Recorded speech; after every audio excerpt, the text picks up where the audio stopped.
I woke up before they knew I could hear. That was the mistake that ended them. The room smelled like disinfectant and stale flowers. Machines breathed for me in steady, obedient rhythms. I was supposed to be gone quiet, blank, unaware. My eyelids stayed shut, heavy as locked doors, while my mind clawed its way back from a dark, airless place. That's when I heard her voice. Relieved. Annoyed. 2 weeks, she said. They said 2 weeks. This is dragging. Another voice answered. Male. Familiar in a way that made my stomach tighten. Relax, my brother said. If he doesn't wake up, it's clean. If he does, we pivot. I didn't move. I didn't breathe differently. I stayed dead. My wife exhaled sharply. The policy clears in 30 days. I checked again. Accidental injury. No flags. A pause. Papers rustling. The sound of someone sitting on the edge of my hospital bed. He always trusted you, my brother said. That made this easy. Easy. The word slid under my skin and stayed there. I understood everything in that moment, not in pieces, not slowly. It landed whole. The accident. The wet road. The brakes that didn't respond. The memory of spinning headlights before blackness swallowed me. I wasn't unlucky. I was inconvenient. We'd been a good story once. That's the part people never believe when they hear how it ended. I met her when I was building myself from nothing. She saw the grind, the late nights, the risk. She loved the version of me that was hungry. I loved the way she made empty apartments feel warm. We grew together, or so I thought. My brother had always been there too. Older. Sharper. The one who taught me how to read people, how to protect myself. When our parents died, it was the three of us against the world. Holidays. Inside jokes. Shared scars.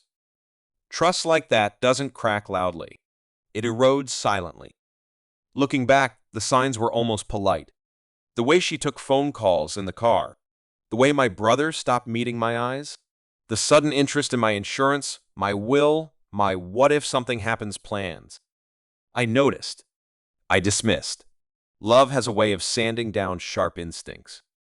Until I woke up in a hospital bed, listening to them plan my death like a delayed delivery. They left after that conversation.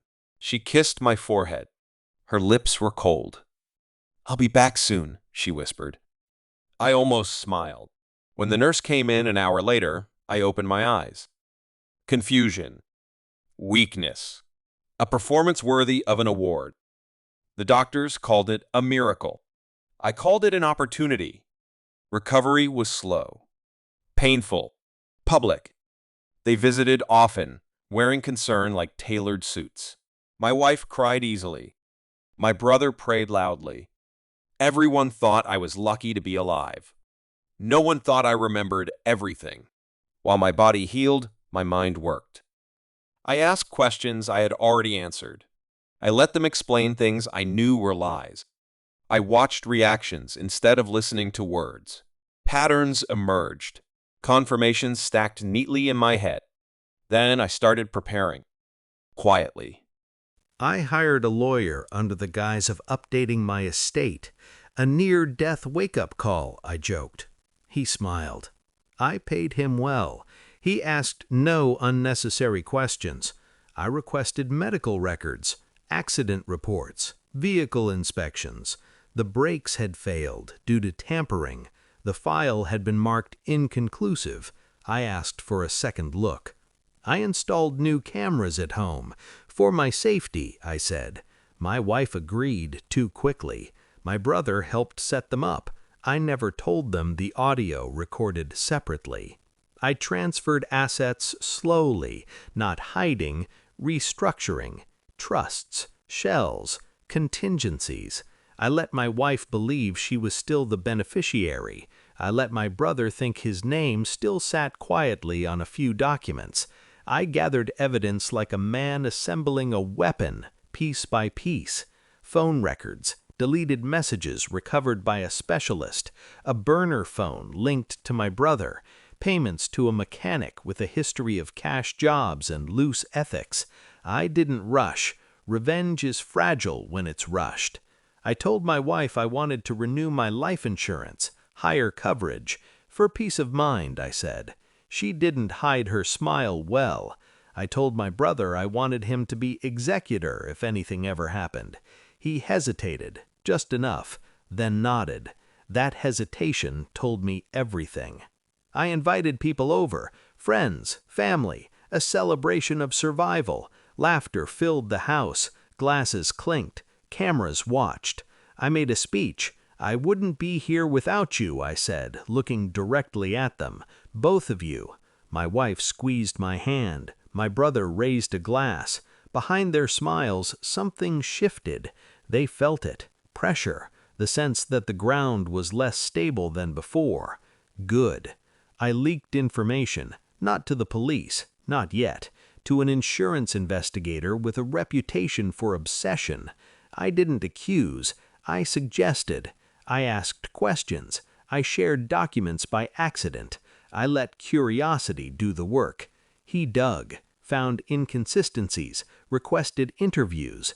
My wife panicked. My brother overcorrected. They started making mistakes. Arguments caught on audio, a threat whispered in the kitchen, a confession disguised as frustration. I told you not to rush it, my wife snapped one night. I told you he wouldn't die that easily, my brother replied.